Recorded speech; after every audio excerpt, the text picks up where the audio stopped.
지금 당신의 마음에 단비가 내립니다. 나의 운명이 바뀌는 시간. 안녕하세요. 관계의 단비입니다. 여러분, 기적은 절대 멀리 있지 않습니다. 지금 바로 내 마음속에서부터 시작됩니다. 예전에 사람과 사람 치유 세미나에서 일어난 재밌는 에피소드를 하나 소개하겠습니다. 저희 목사님께서는 어딜 가나 세미나를 처음 시작하실 때 청중들에게 질문을 하십니다. 당신에게 사랑이란 무엇입니까? 연배가 있는 분들은 대부분 사랑은 눈물의 씨앗이라는 답을 하십니다. 저는 세대가 달라서 그런지 처음에는 무슨 뜻인가 싶었습니다. 그런데 나중에서야 사랑은 사랑한 만큼 아프다는 뜻임을 알게 되었습니다. 그러던 어느 날 한 나이 지긋한 장로님께서 안 보면 보고 싶고 보면 이가 갈리는 게 사랑이죠? 라고 답을 하시면서 세미나장이 웃음바다가 되었습니다.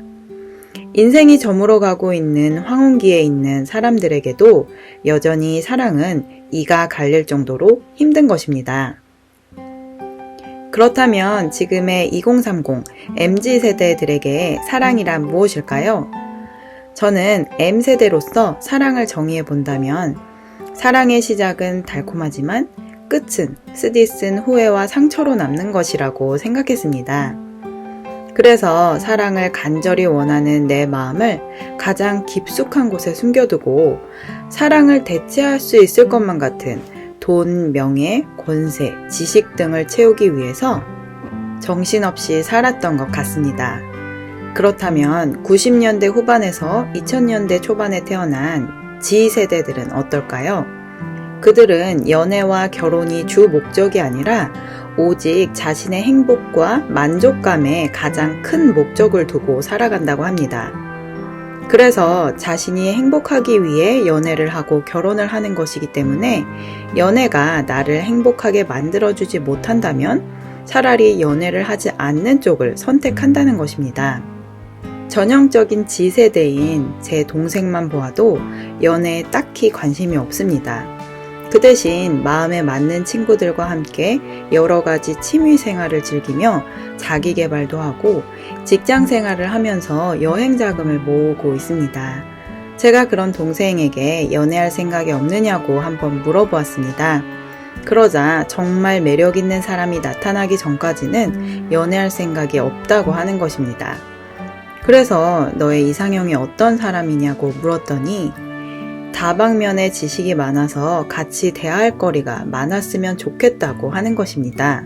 저는 동생이 그저 예쁘고 착한 여자라고 대답을 할 줄 알았는데 의외의 대답을 듣고 조금 놀랐습니다. 한 트렌드 분석 전문가는 MZ세대의 부모들의 양육 방식에 따라 그들의 사고방식이 자기중심적으로 되었다고 이야기합니다. 1980년에서 90년에 태어난 밀레니얼 세대는 전쟁이 끝난 후 나라를 재건하는 시기에 가난하지만 누구보다 치열하게 살았던 부모님 아래에서 태어났습니다. 그런 부모님들은 자신의 생각을 자녀들에게 주입시키려고 하며 매사에 명령적이고 지시적입니다. 예를 들면 너는 이렇게 해야 돼. 이렇게 살면 잘 될 거야. 엄마가 말한 대로 아빠가 말한 대로만 하면 잘 될 것이라고 강요를 하기에 그 말로 인해 오히려 자녀들에게 반발심이 생기고 부모로부터 경제적으로 자립하려는 성향이 매우 강하다고 합니다. 또한 그런 사람들이 직장에서 조직 생활을 하게 되면 상사에 대한 반발심이 더 잘 생기고 감정 노동을 견디지 못해서 퇴사하거나 이직하는 확률이 굉장히 높으며 경제적 자립을 통해 빠른 시기에 은퇴를 하려는 파이어족들이 아주 많다고 하는 것입니다. 쉽게 말해 부모에게 억압을 받은 세대들은 빨리 독립해서 부모의 울타리에서 벗어나려고 하면서도 직장이나 조직 생활에서는 적응을 잘 하지 못한다는 것입니다. 집에서 깨진 쪽박이 밖에서도 깨진다는 속담이 잘 들어맞는 것 같습니다. 반면 지금의 20대들은 어느 정도 우리나라가 경제적으로 성장을 이룬 상태에서 부모로부터 양육을 받아왔기에 이전 세대보다는 부모님과의 관계가 좋고 그로 인해 반항심이 적습니다. 그러나 그들은 오히려 30대 청년들보다도 더 개인의 가치를 최우선시하는 세대이고, 어려서부터 하고 싶은 웬만한 것들은 부모님이 다 지원을 해주었기 때문에 자기 만족을 이 세상에서 가장 중요한 가치로 여깁니다. 쉬운 예를 들자면 어떤 상사가 항상 9시에 딱 맞춰 출근을 하는 20대 신입사원에게 앞으로는 최소 5분에서 10분 정도만 빨리 와서 근무 준비를 하라고 했답니다. 그러자 20대 사원의 답이, 저는 근무 준비를 하는 시간도 근무의 연장이라고 생각하는데요. 그러면 제가 10분 일찍 올 테니 10분 빨리 퇴근하게 해주세요 라고 말한다는 것입니다.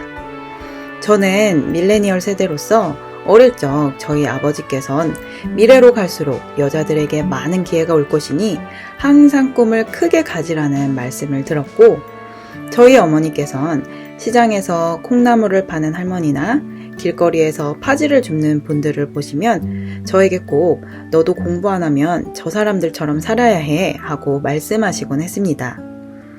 그러면서 저도 모르는 사이에 성공과 돈이 인생의 모든 것을 해결해 줄 것이라는 고정관념이 생겼던 것 같습니다.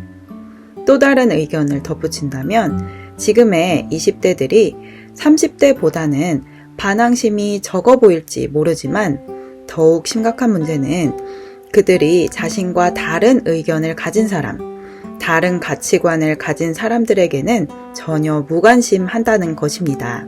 그로 인해 사람과 사람이 연합하고자 하는 사고방식 자체가 없다는 것이 앞으로 갈수록 사회에 더 큰 문제를 야기할 것이라고 생각합니다.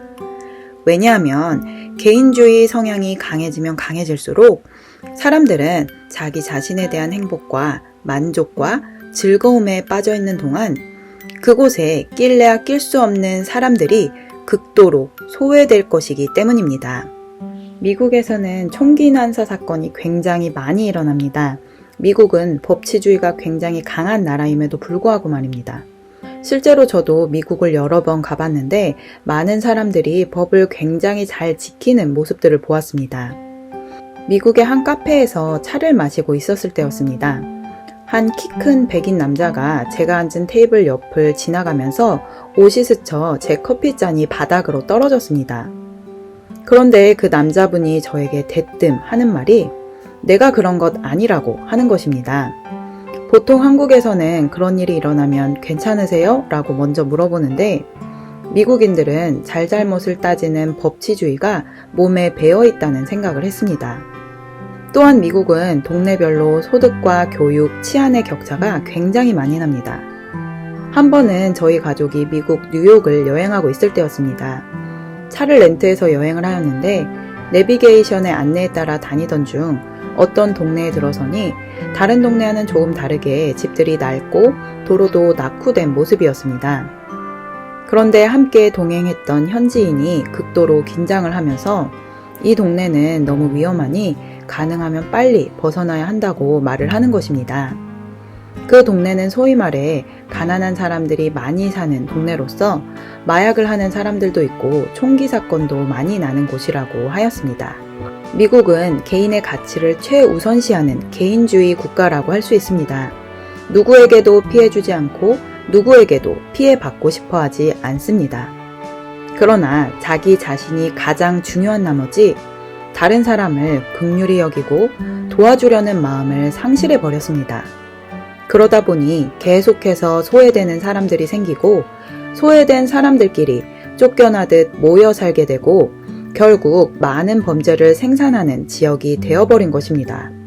법이 아무리 강해도 총기 범죄가 계속해서 일어나는 이유는 그 사람이 법이 붙잡을 수 없을 만큼 자기 자신을 포기했기 때문입니다.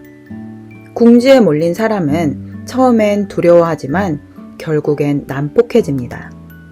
총기 사건의 주범들은 대부분 사회에서 소외되어 사람에 대한 회의감과 증오감을 갖고 있는 사람들입니다. 세계적으로 가장 치안이 좋다는 우리나라도 최근 몇 년 사이 마약과 흉악 범죄가 빠르게 늘어나고 있습니다. 부모가 어린 자녀를 죽이고 자녀가 부모를 죽이는 끔찍한 일들, 한때 약자라고 여겼던 여성들까지도 사람을 잔인하게 죽이는 사이코 범죄가 늘어나고 있습니다.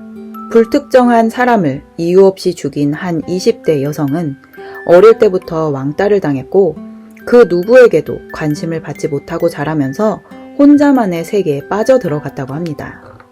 제가 당신에게 사랑이란 무엇입니까? 라는 질문으로 시작해서 여기까지 온 이유는 결국 이 모든 일들이 사랑이 없기 때문에 일어나는 일들이며 우리가 사랑이라는 문제를 근본적으로 해결하지 않고 오직 자기 자신의 행복과 만족과 즐거움을 위해서만 살아가면 살아갈수록 지금보다 몇 배나 더 심각한 문제들이 우리를 기다리고 있을 것이라는 확신 때문입니다.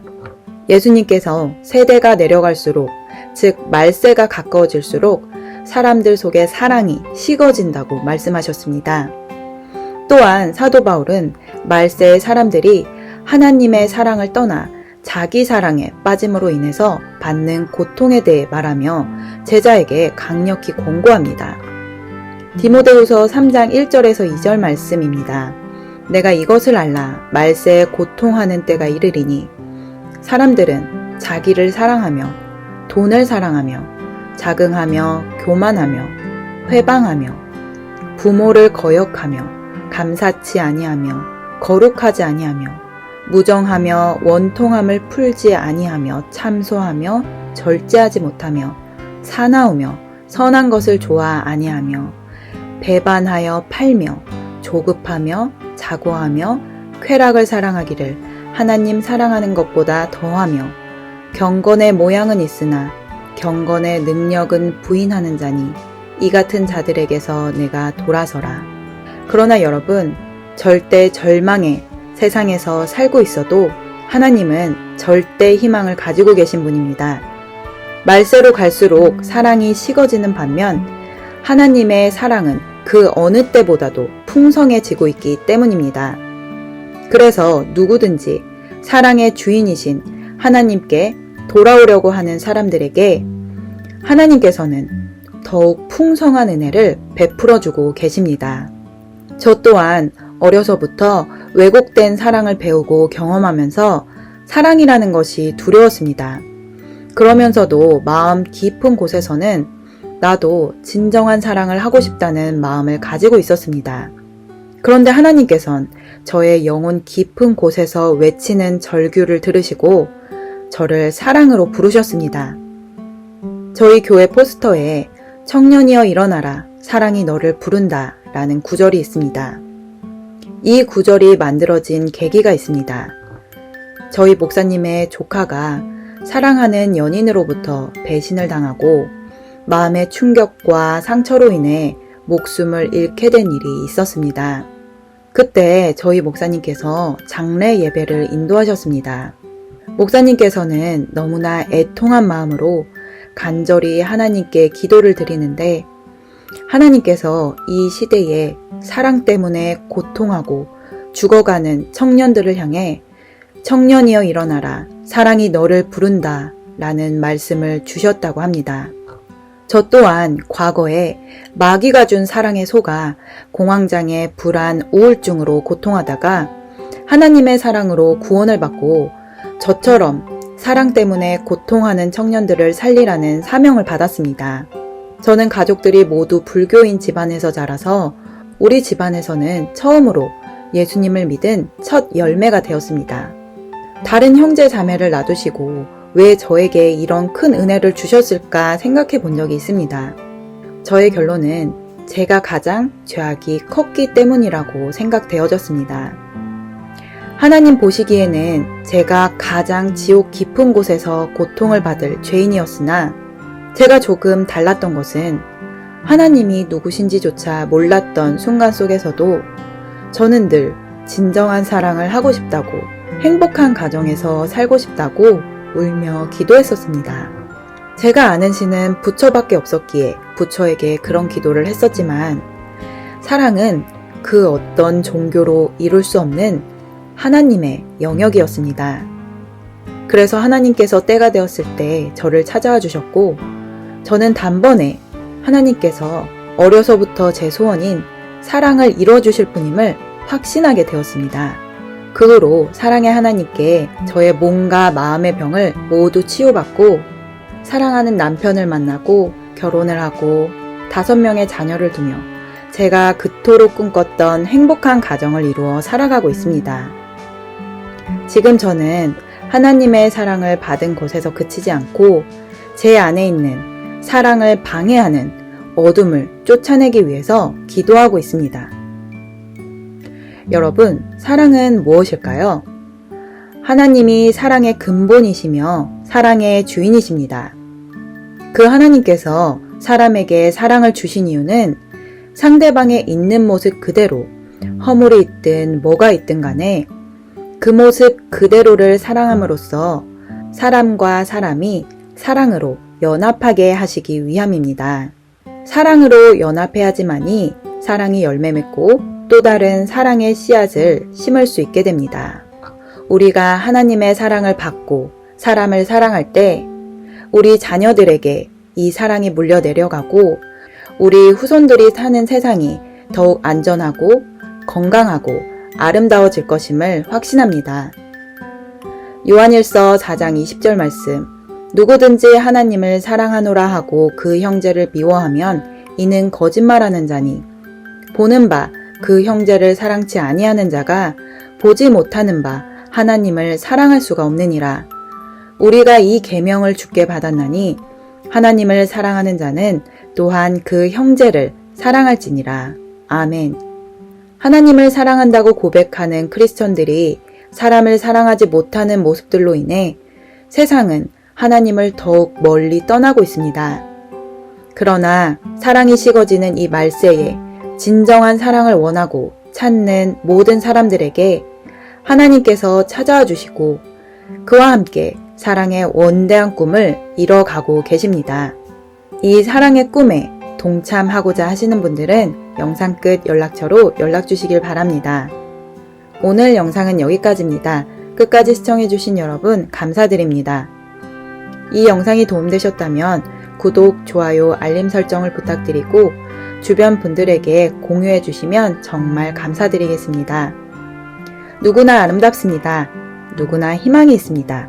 이상 메마른 관계의 단비 같은 소식을 전하는 관계의 단비였습니다. 오늘도 행복한 하루 되세요. 감사합니다.